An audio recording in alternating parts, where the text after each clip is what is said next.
Hi, good afternoon, and welcome to CIO Leadership Live. I'm your host, Mary Fran Johnson, CEO of Mary Fran Johnson Media and the former editor-in-chief of CIO Magazine and Events. Since November of 2017, this video and audio podcast has been produced by the editors of CIO.com and the digital media division of Foundry, which is an IDG company. Our growing online library of past interviews, all still openly available on both CIO.com and our YouTube channel, includes more than 150 chief information technology and digital officers from mid-sized to large companies across every industry. Joining our esteemed lineup of CIOs, actually for the second time in our show history, is Sastry Durvasula, who is the Chief Operating Information and Digital Officer at TIAA. This is a Fortune 100 financial services firm that started out more than a century ago as the Teachers Insurance and Annuity Association of America. It was founded by Andrew Carnegie to build a sustainable retirement system for teachers. Today, TIAA is a $40 billion nonprofit organization with 15,000 employees globally, providing retirement and investment products and financial advice, mostly to people working in the academic, research, medical, nonprofit, and government sectors. Sastry joined the organization in February of 2022 in what was then an unusually broad CIO Plus role, where he combined technology leadership with client services across a company that is managing $1.4 trillion in assets. And 6 months ago, in November of 24, he was promoted into yet another unique role, overseeing the four connected pillars of the company globally. That is technology, digital and client services, operations, and shared services. Before he joined TIAA, he was the Global Chief Technology and Digital Officer and a partner at McKinsey & Company. And before that, served in various digital data and chief information officer roles at insurance broker Marsh McLennan and also at American Express. Then just last month, when the latest honorees to be inducted into the CIO Hall of Fame were announced, Sastry's name was, not so surprisingly, on that list of 7 outstanding business technology leaders who are making a real difference in the world of IT leadership.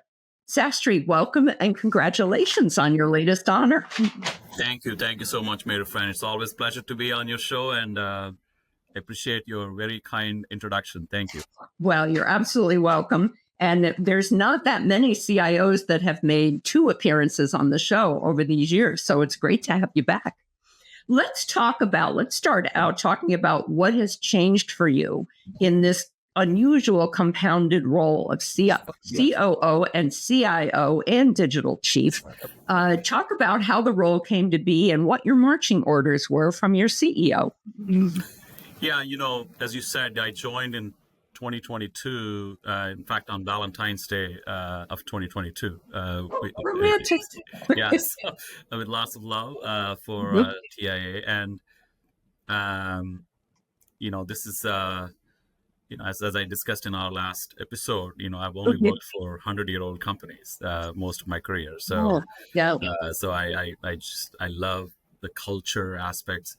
I love the power of technology, transforming and reimagining businesses. So that was the reason why I was gravitated to TIA, and obviously working with a very progressive CEO like Tashana Brown-Duckett was a big plus for me when I made the decision to join TIA. I think since obviously it's been now 3+ years, and the world has changed quite a bit. Financial services industry changed a lot. Technology changed a lot with the advent of same year, actually, the year I joined in 2022. In Q4, ChatGPT was born, and the world changed since then. So tech changed a lot. The way we serve our clients changed a lot, and hence my role changed. So it's a very I would say progressive set of opportunities that I took on. Beyond technology and client services, we're putting our technology, especially AI, in delighting our clients through, digital and client experience of next generation, driving a level of operational efficiencies, elevating our shared services. So basically my remit now has what was originally my role, which is technology and client services. But as you said, we've added the digital and client experience with Jessica Austin Barker, who is our Chief Digital and Client Experience Officer, who's on my leadership team now, as well as a lot more focus on, operational excellence and elevating our shared services. Because fundamentally, I believe that, digital transformation or AI-powered transformation or technology transformation ultimately is here to serve the business. And these four connected pillars are the pillars that the businesses of TIA, all three businesses, stand on, whether it's retirement that we started with, or wealth management, where we serve, our participants, and then, asset management, where we manage, as you said, manage $1.4 trillion of assets across the globe. So I think it's a great set of pillars to be responsible for. It's over half of the organization from a colleague standpoint. So that's the other thing that changed from a people, leadership responsibility and driving really this AI powered world that we are all fast walking into, and driving that reskilling and upskilling. I think that's what really changed. So I'm super excited, with the set of responsibilities and the leadership team that we've assembled, and the opportunities that we have in front of us. Well, I've started in a lot of my recent recordings with CIOs, I've started kind of watching the clock to see whether it's the first 5 minutes or the first 10 minutes where we start talking about AI. Yeah. And we're mostly at the 5-minute mark now with, all of these. For 2 minutes, but yeah. All of these. Well, it may have, when we go back and look, it may have been up to that. Because this, and I know we're going to talk about this a lot, about the transformative effect that this has had. Not that this is anything particularly new to CIOs. I mean, you yourself, you've co-authored several patents, and you're quite a techie actually in your off hours as well. But I remember we talked earlier about the importance of transforming a core. One of the cores of TIAA is being a record-keeping business, and as an underpinning of everything you do. I want you to talk about that a little bit more, and how signs that it's changing at TIAA and maybe also at other companies in insurance and finance in the impact that AI is having. Yeah, I mean, I think let's talk about record keeping, right? I think it is the fundamental core of our entire retirement business. And for the last 3 years, we've spent a lot of energy and investments into transforming our core record keeping. We, towards end of last year, also announced a major step in accelerating the transformation, which was a strategic partnership with Accenture. So we went through a rigorous process and selected Accenture as a strategic partner in transforming, record keeping, because our fundamental premise is that if we transform record keeping, we can reimagine the retirement industry, because it is the core. It's the core pillar of everything that we do from a business standpoint. So I'm quite excited about it. It's more about AI powered, operations, digital, next generation of digital and client experience capabilities, driving complaints reduction, at a different level when it comes to, our participants, working with our plan sponsor institutions, higher ed, healthcare and nonprofit sector that we serve, in creating capabilities, for our plan sponsors. We also work a lot with plan consultants. These are like, third-party firms that are employed by the plan sponsors to, create, their benefits ecosystem. And we work very closely with them as well, and creating, data and analytics and capabilities, for our plan consultants. So it's quite an exciting journey, and it's a lot of complex work, because when I think about record keeping, we are solving problems of yesterday, because as you said, we're a 100-year-old company. We have contracts that were codified with our institutions and participants like decades ago, many of those contracts. So we have a lot of operational debt, technical debt, in our processes as problems of yesterday. We have problems of today where, we're driving business growth, new products, new capabilities, new innovation, new ways of working with our participants and plan-sponsored institutions. And then we have problems of tomorrow that we should be really thinking about and imagining and reimagining, because especially in the world of AI, there's a humongous opportunity to reimagine, such a mission-driven, purpose-driven, business. So, so that's record keeping. And I do think that, of course, our ambition is much bigger than record keeping. So we have an ambition to be an AI-powered enterprise, across all three business lines that we have: retirement, wealth management, and asset management. Our ambition is to lead the industry when it comes to cybersecurity, especially, in the world where, we need AI to advance cybersecurity, but we also have to advance cyber to fight the AI, because there is obviously there's a lot of AI powered attack, threat vectors that are coming at us. It's a cat and mouse game. So it's a lot of, emphasis on cybersecurity as well. And then more importantly, I do think that AI will really empower our colleagues. So the biggest ambition that we have is to put AI in the hands of every colleague, across the globe that works for TIA. So it's a big ambition. And I do think that, there's going to be a big learning curve, but I think we will all benefit from AI in the way we do our jobs and frankly, serve the clients better. Yeah. Well, and as a technology and operations leader, there are so many various forces at play with the way AI is dominating so many of the business conversations about our future today. And there's the people aspects and the technology aspects. And, we've already taken care of the record keeping aspects. How is it different now? How are you balancing all these competing demands about the efficiency of operations with the ability to go forward? Describe something like a practical way that TIAA is already making some of this happen. Yeah, I think, at the end of the day, and I might have mentioned this in our last episode, Mary Fran, it comes down to the three-legged stool that we started building as part of our strategy when I started my role, which is how do we power our mission and business growth? So that's first leg. How do we delight our clients and fuel innovation? And how do we transform the core of our operations? The core of the company. So I think when I think about technology transformation, I apply tech to all three legs. What is tech doing in terms of powering the business and powering the mission? So for instance, a good example is where we serve 403B market, which is our nonprofit sector like academia and healthcare, etc. In the last 3 years, for the first time in the history of the company, we made the product that we have travel for the 401k market.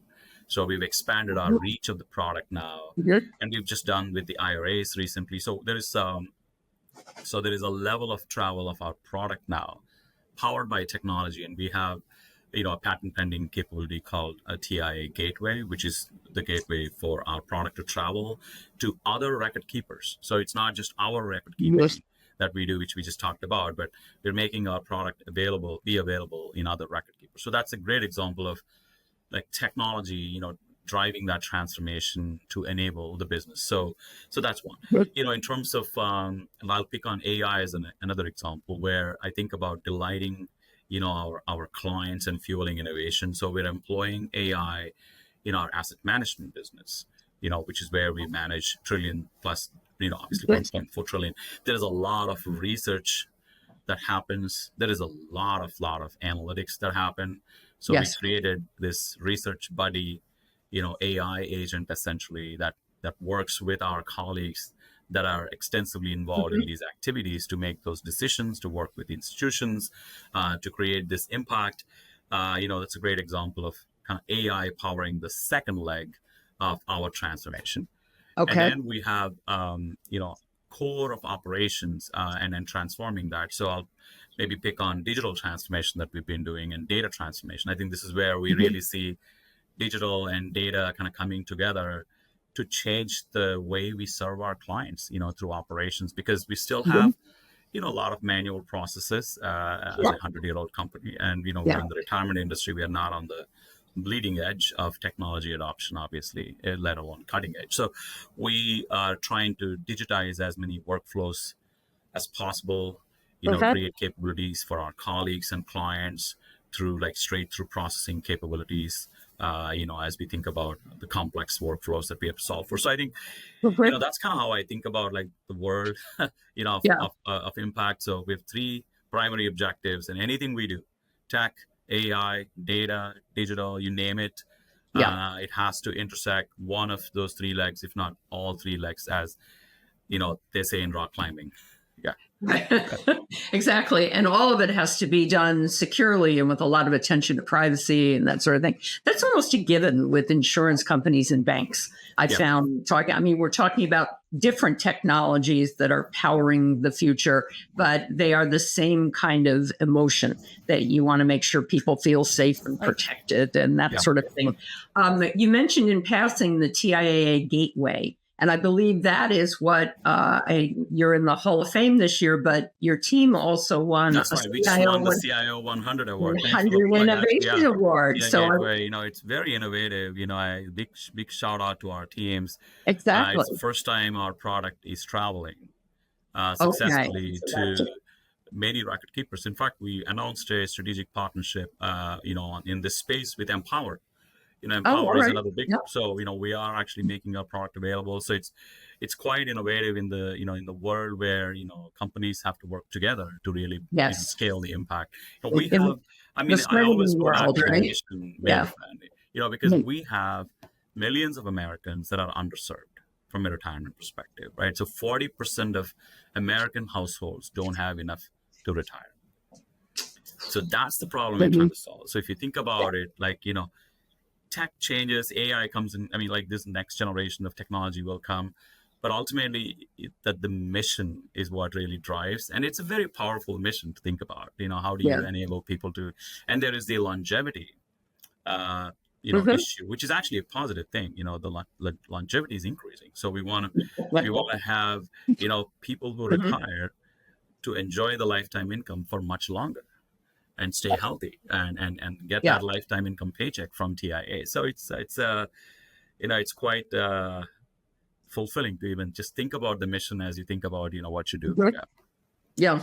Now you and I talked also about ways to ethically and effectively implement generative AI. Talk a little bit more, because that's very related to your CIO 100 winning project this year. Talk a little bit more about that, about some of the advice that you probably are already discussing these sort of things with others in your network. You're very network on the tech industry and so forth. Yeah, I think, generative AI, AI in general has to be responsibly implemented. There's no question. And whether it was the original, the classical AI, let's just call it, the machine learning, the deep learning that we've always used, the models, there was a set of, as a regulated company, we always had model governance, model variable governance, data quality. These are the fundamental tenets of any regulated industry and any financial services company. I think what generative AI has done is really opened it to a level where AI is in the hands of everyone, both, at work and also in our personal lives, right? So, that's great. There's a lot of opportunity, but it also comes, with a lot of toll that we have to be careful about. Then you introduce agentic AI on top of that, where you basically have agentic workflows. And agents kind of running almost in a human style, doing these workflows end to end. Now you think about a different set of challenges. It's not just, generating content or images or, some of the research that we just talked about, et cetera. So I do think that the way, if the companies that have established these practices, in the 1.0 era of AI and data science and big data and analytics and all that good stuff that we went through for the last decade, if they have done a good job, I feel like they're better positioned for this new world, because now you can build on top of that. You have data governance and you build on top of that. So that's kind of where I see TIA, because, we're a regulated industry. And I think, my predecessors have done a fabulous job in building that platforms and building on top of that, right? So we have doubled down on responsible AI policy. We have doubled down on codifying this responsible AI policy into agents that would actually enforce it through the workflows of our development and implementation of code, for instance. We're in fact partnering with even like fintech companies that are specializing in this space through our TIA Ventures. TIA Ventures is our venture arm, and we've been investing through that. And I work very closely with the chief investment officer for our ventures.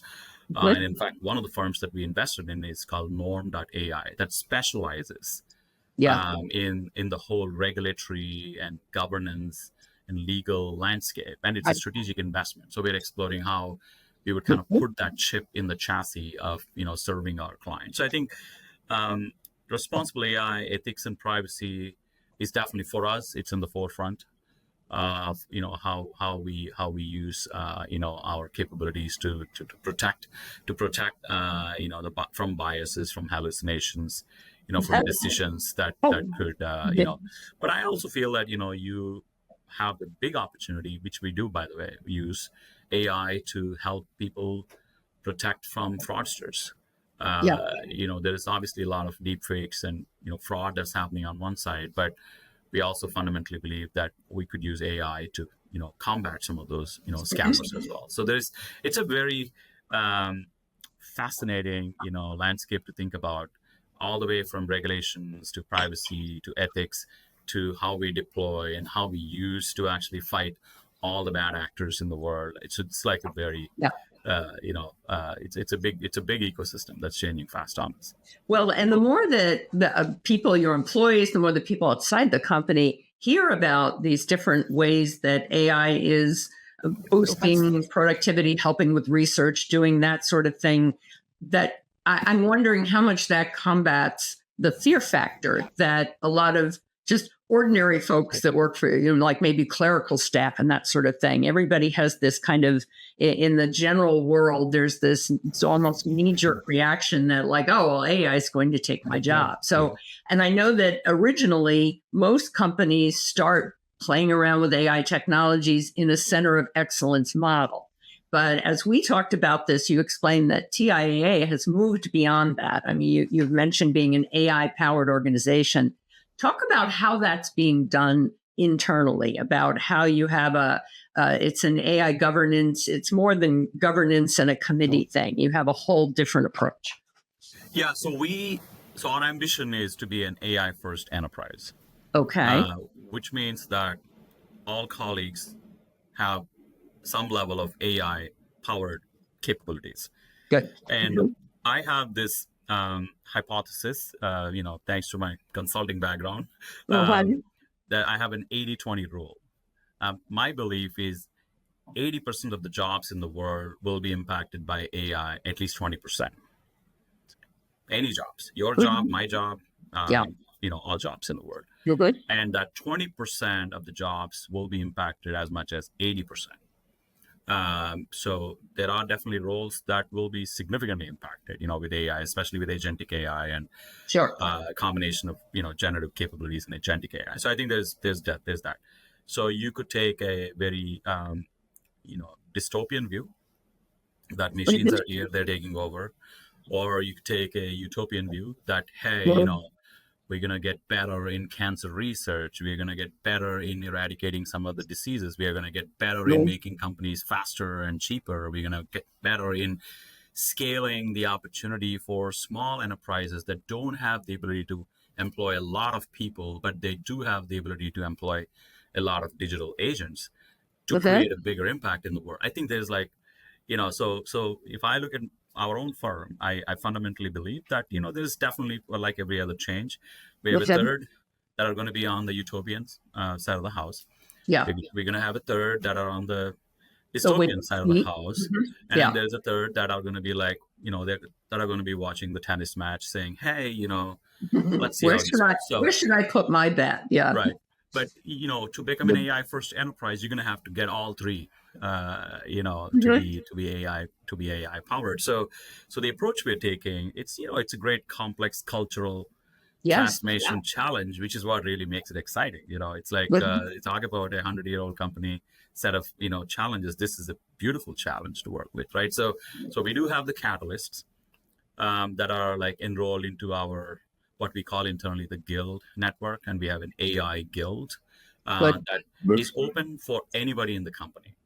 So for instance, my EA Sylvia Santiago is part of the guild, and she is figuring out how to use guild, how to use AI for her own job, right? So there are catalysts that are now part of the guild, and we have like 3,800 guild members across the firm, which is a substantial number if you think about like 15,000 colleagues. We have a pretty good size that are actually part of our guild network, and they are embracing it. They are getting our generative AI technology, and our platform is called TIAA Gate, and we have what we call My Gate.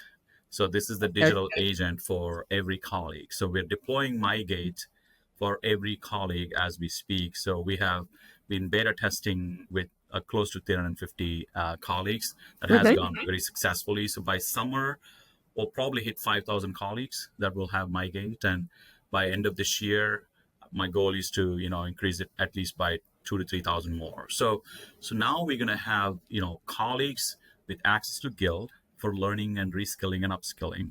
Sure. MyGate in their hands. And we also are giving them guild gigs as opportunities. So you may be doing your primary job, but we have all these different use cases that people are thinking about. Do you want to play a gig and like just do some work, so that your skills can be used? So my goal is to definitely use the catalyst to drive some of the adoption, hoping that they will influence the middle to embrace it, because for the middle, I feel like it's probably just lack of awareness and knowledge than lack of willingness. So I think once they see that there is success, I'm sure they will actually be driving it because if there's real impact.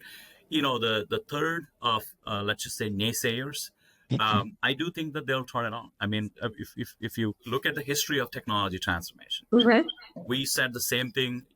Everything that I just said in the last 2 minutes on a third and a third and a third. Yeah. I probably said it in a podcast or whatever we called them back then. About digital transformation. Right, about internet. Yes. About smartphone. About the gig economy and sharing economy, about COVID and digital adoption, as we went through the pandemic. So I think, it's, I'm very optimistic in this space, but I also understand and respect the challenges and appreciate actually the leadership opportunity to lead through the cultural transformation as let's just say the Yoda for AI at TIA. So I guess my slogan would be AI or ain't. There is no try. Oh, all right. So you're really being Yoda there, right? Well, it's. I've heard that the law of thirds. I've heard that described so many times by other CIOs, and especially when chief data officers became a really big thing. I had a lot of conversations like that. I think it's human nature, probably more than anything. And is there a really great example that you can point to with your among your colleagues, your 15,000 employees, where it is really caught hold? I know you're rolling out. Tell us about the beta testing with the TIA Gate. It's a little hard to say. I feel like we need to rebrand that somehow. Yeah, well, we just call it Gate, and that's why we are calling it MyGate. MyGate. So I think, like I said, the few great use cases, and I do really want us to, like, as a company, to kind of like advance beyond use cases. I think early days we always have to like say, how many use cases do you have? What are the interesting use cases? But at the end, I think by 2027, I want this to be a mainstream, inner wirings of the company. In which case, it's going to be like, social media, it's going to be like mobile phones or internet. So, asset management, I talked about the Research Buddy. I think it's a fantastic use case, and we get a lot of great feedback from our colleagues and our institutional clients on that. So that's one. We have complex contracts, obviously, within our retirement business, and how do we serve the information from these, a lot of documents. Each document could be like hundreds of pages, in a way that is synthesized for our colleagues that are serving the client when the client calls us. Especially because this is my operation, so it's almost like a little bit of a, self-serving of these capabilities to my own organization. But it's that's a big impact use case. So how do we put generative AI in the hands of our colleagues that are serving clients? So we're working on it. And then I think in the fraud prevention area, we are deploying AI. The global head of fraud also reports into my organization under our information security officer, Upendra Madikar. So there is opportunities there, especially with older participants that we have. And there is all kinds of scammers out there, all the way from like romance scams and like attacking retired folks. So how do we use AI and more specifically our gate capabilities in helping protect the firm and protecting our participant? There's a range of opportunities there. And of course, in the cyberspace, actually the first use case, Mary Fran, that we launched with Gate was a phishing campaign to our own colleagues. So it's like the use case, like instead of like doing all these emails that we send out through the cyber wing to all of our colleagues, with phishing. This is like very personalized, and you would almost be tempted, even if you actually work in the cyber wing, to click the link. It's that sophisticated because generative AI is generating the phishing email. But the reason why we chose to do that is because we need to train.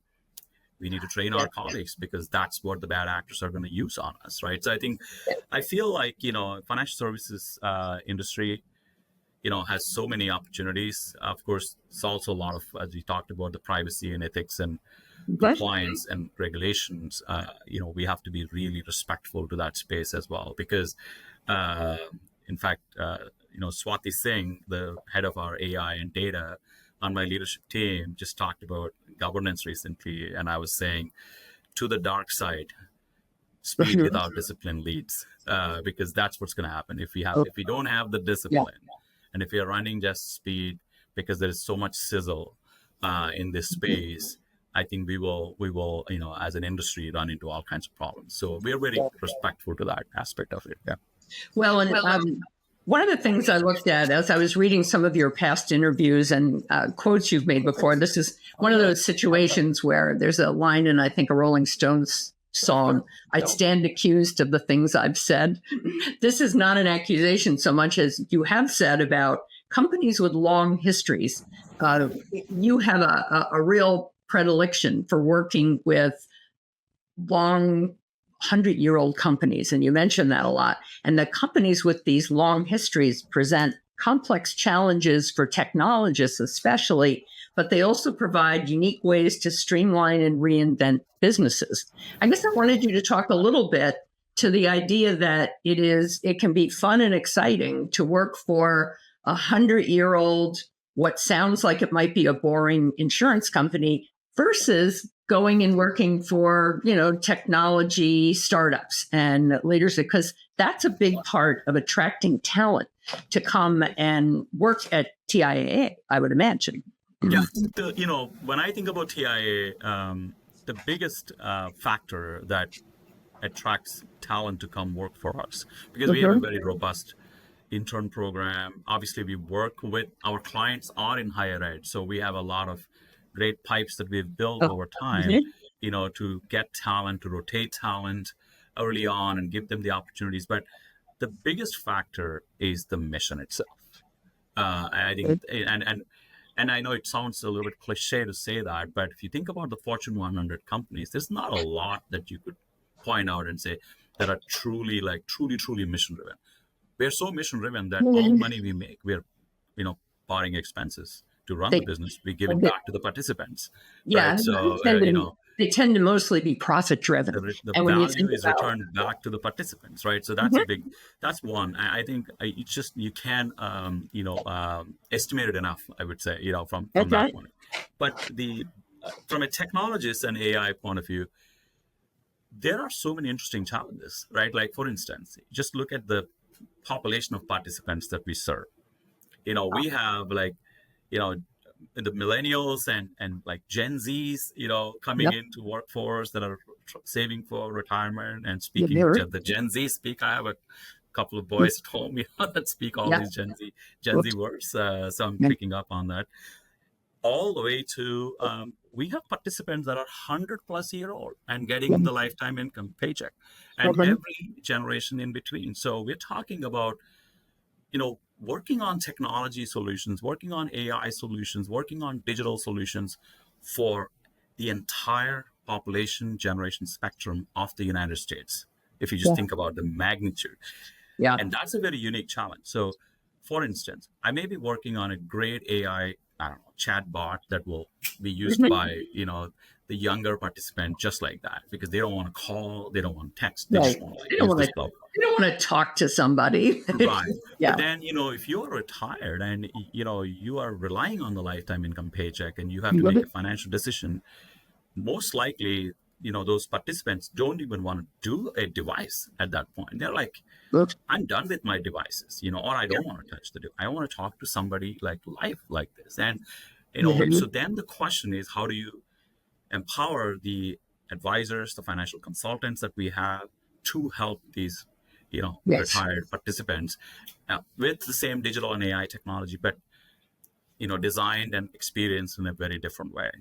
Right. So we have accumulators that are serving, in various institutions that are accumulating wealth. And then we have decumulators that are taking the paychecks because, now either they are taking the required minimum distributions or they're just taking the lifetime income paycheck that they're annuitizing. So it's a very different set of customers that you get to serve with different types of products. I feel like, the list can go on because I'm so passionate about it, but I'll just say, the variety of customers we serve, the variety of businesses that we have, and the variety of technologies, by the way.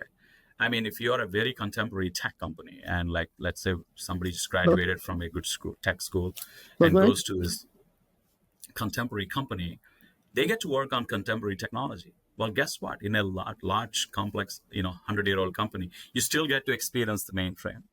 You get to experience removal of technical debt. Yes.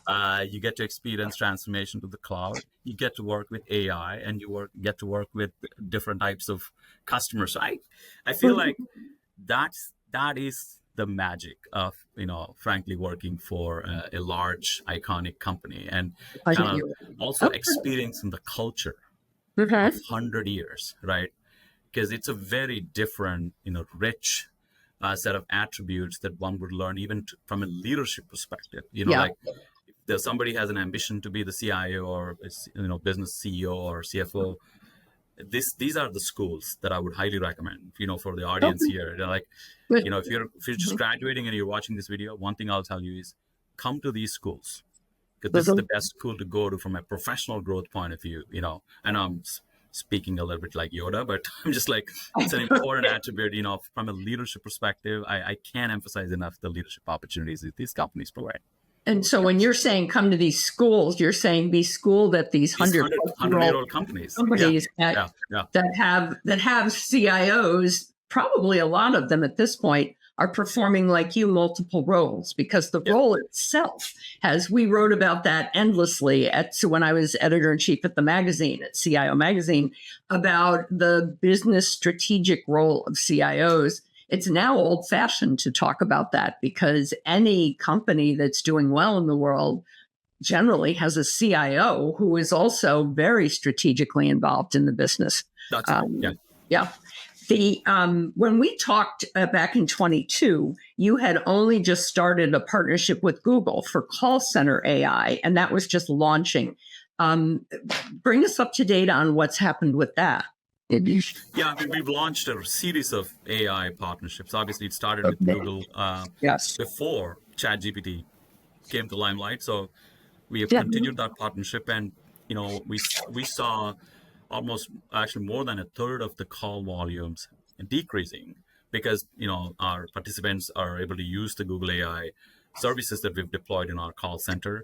But we also built other strategic partnerships, like I talked about the Accenture partnership. Accenture is investing billions of dollars in the AI space more broadly for the world, and we do intend to tap into some of those innovation and capabilities that Accenture will be bringing to bear in our record keeping space. We have TIA Ventures, where we have done investments now, strategic investments with various companies. I just talked about, obviously, Norm AI, but we have middleware companies that we have invested in that actually open new opportunities for our product now to travel. Obviously, anything that we do has an AI-powered touch to it. So, and in our sales and distribution, where we have started deploying Salesforce at scale, we definitely have opportunities there to employ AI. Obviously, Salesforce is also investing quite a bit in that space.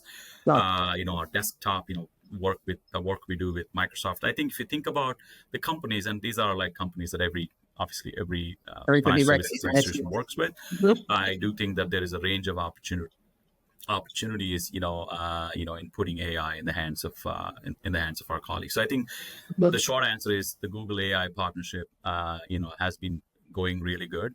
But we also have a range of other partnerships that we were able to forge, along the way. Right. Yeah. Well, you'd also mentioned that applying the call center AI, you were actually able to cut 30% of the operating costs of your call centers. Yeah. Okay. Those are the kind of numbers that CFOs always ask about, right? Yeah. Probably the next time I talk to you, you'll also be the chief financial officer, right? No. Dave Dowrich is our CFO, and he's exceptional. So yeah. And I certainly hope not, because I wouldn't know what to ask you about at that point. When we had mentioned you have a very deep and wide network of other CIOs and other chief IT leaders that are part of insurance and banking and all of that. When you talk with some of your network, what are some of the common problems that everybody is trying to tackle and solve today? I'm suspecting it will start with AI, but maybe not. So tell me what you're talking about when you get in touch with your network, or you hear from them, or they ask you about something that TIA is doing. I mean, AI is the buzzword for now. Obviously, we are still in the early stages of the hype curve, and there's going to be a lot of AI in every conversation, including this conversation, by the way. I know. When I watch the recording in the future, I'll be like, wow, that was a lot of AI in my conversation with Mary Fran. But I think the bigger emphasis, to be honest, for the technology leaders that have business hats on, especially to make impact, is balance. Number one is really balance, because I do think that, investments, for instance, we have to invest in contemporary opportunities like AI, but we also have to invest it in a way that it's solving not just the sizzle part, but the steak part. So there's a lot of balance that needs to be employed. Balance in the way you're approaching the future horizons and the past problems, because we have to. It's like that Amway example, Amtrak example. Sorry, it's like the trains are brand new, but the tracks are very old. So the trains can't go on the tracks. The tracks will fail. The trains will. The trains will fail. So I think it's that. How do you get to uplift the legacy technology and legacy capabilities while balancing for the future? Balancing regulatory pressures, that are out there, balancing the geopolitical risks that we're all dealing with as large global financial services, balancing the cultural aspects of reskilling, upskilling, like we talked about, the thirds of colleagues, etc. So there's a lot of, I would say, the biggest opportunity, or that keeps the technology leaders up in the night, is really the balance. I think that's one. Second, definitely cybersecurity. The bad actors are getting more powerful with AI, and of course, companies are also getting more powerful in combating the bad actors. But there is nation state, sponsored attacks. There's new vectors with deep fakes, etc. So customer surface area has increased so much. All the tools that we use, especially now with generative AI and social media, people are so widely exposed with all these different tools and endpoints. So cybersecurity is definitely the second one. I do think the third one is really just the cultural aspect that I mentioned earlier. Like, how do you bring your entire organization to be ready for this new frontier that we have? Yeah. One thing I noticed, my last interview on this show was with the chief AI officer at Emeritus. And he made the point, several times that their AI is all being used internally and to, streamline operations and various things. And that they're very specifically not doing anything externally with customers. Is that also the case with TIAA? I think that it is a common approach with insurance companies, especially, or insurers or financial services, because we have such a broad customer base. So if I'm a customer of TIAAs, I guess I'm asking is how much of this AI transformation are customers seeing, or do they just see the benefits of it? And I do think that there's still more benefits that they're experiencing than they're touching it like directly, but there is definitely use cases that we have employed for our customers. In fact, some of the early use cases did include like graduating from internal to, let's just say, external facing use cases. So one of the use cases we have is on our website itself. So if you go to TIA.org and search on, let's say, TIA's website, like, what's required minimum distribution, what's the difference between traditional and Roth IRA, and so these are the types of questions that we would have served, and we do still serve, through our traditional search mechanism, which provides information. But as you can think about, first of all, nobody wakes up in the morning saying, today I'm going to spend most of my day thinking about retirement. Right. Very That's few people. Probably why there's a crisis, that nobody wants to think about it. Yeah. Right. And the other thing also is the interactions that we have with our participants are very important. It's not payments, like you swipe your card every day and then you think about at least a little bit about your payments company or banks or, even insurance, like the traditional insurance companies like, auto, etc. This is where I feel that every moment matters when it comes to the customer interaction that we have, because there's only few interactions that we would have with our customers. So how do you enrich that? Which is why we started this with external facing as well, because when customers come to us through our website, for instance, you will see a general search, set of results, but we also have gate-powered results. Okay, that makes sense. Side by side. And that was our first beta launch, because then you could see how this financial jargon we have in our industry could be simplified so that, especially younger participants who we want them to start saving for their retirement, they're probably not thinking about it, but they're just like tinkering with the idea and then they're like browsing through stuff. We want them to experience that simplicity so that they can actually say, oh, this is what actually this means. This is what RMD means. This is what IRA means. This is what Roth IRA means. And this is what this product means. I think that's where the opportunity is. And we've deployed that use case. And we have a few others, but this is like, let's just say, our marquee use case in terms of actual customer or client facing. Yes. Well, and I imagine if we talk again in 2 or 3 years, you're right. I think we'll be looking over our shoulders at all the AI stuff, and it will be so involved in, the cybersecurity cautions that people had to learn about, and then protecting your data and that sort of thing. It will become more the usual behavior you engage in when you are online.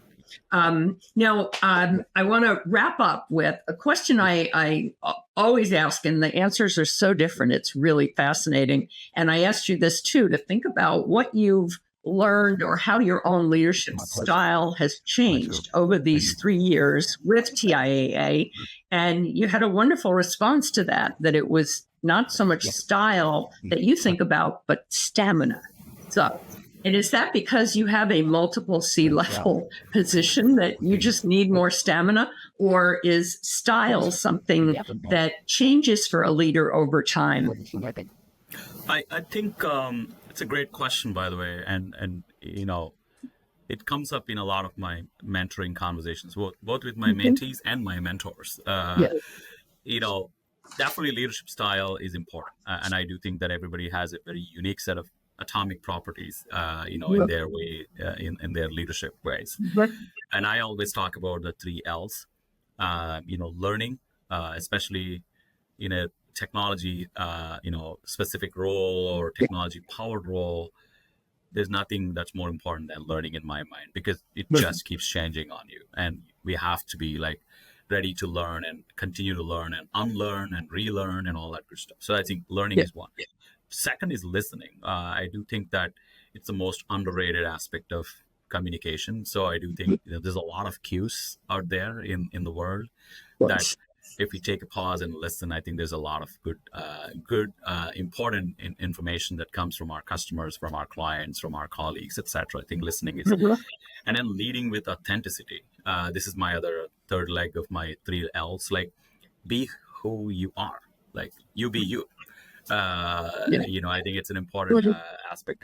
Having said that, I do think that in large, complex roles, and kind of reflecting on all the conversation we just had and our prior conversations as well, Mary Fran, when you lead these type of large changes, style is not going to cut it alone. I do think that stamina is required for leaders. And I fundamentally believe that, can you exhibit consistently your leadership attributes in good times, in bad times, in tough times, in fragile times? I think that's what it really comes down to. And I feel like that's where the opportunity, for technology leaders is there, because I feel like this is where we can help big companies transform businesses. But that leadership stamina is required, because it's not going to be a great day every day. So we're going to just accept that, and then kind of like lead with positivity, but also lead with the level of practicality. And when the going gets tough, that stamina aspect of leadership kind of kicks in. So I feel like that's why I'm personally also graduating from like beyond style into this whole leadership stamina, philosophy now, because having seen this multiple times, I feel like stamina matters a lot, actually. Well, and your proclivity to work for 100-plus-year-old companies, there's a certain stamina built in there. It's not just a business model going forward. And I always love talking to you, because my mother was a teacher. And so she was 32 years before she retired. And I didn't know at the time, but I'll bet TIAA was in there somewhere in her retirement plan. So I'm sure we played a little bit role. I hope so. All right. Thank you so much. It is always a pleasure talking with you. And as always, your answers were great to all of my rambling questions. So I thank you for that. My pleasure. Thank you, Mary Fran. Thanks for having me. Yes. And thanks to our listening and watching audience for joining us today. Whether you are tuning in on LinkedIn or on the CIO.com website or on CIO's YouTube channel, Leadership Live is also available as an audio podcast wherever you find your podcasts. I hope you enjoyed today's wide-ranging conversation with Sastry Durvasula, who is the Chief Operating Information and Digital Officer at TIAA. And I hope you enjoyed it as much as I obviously did.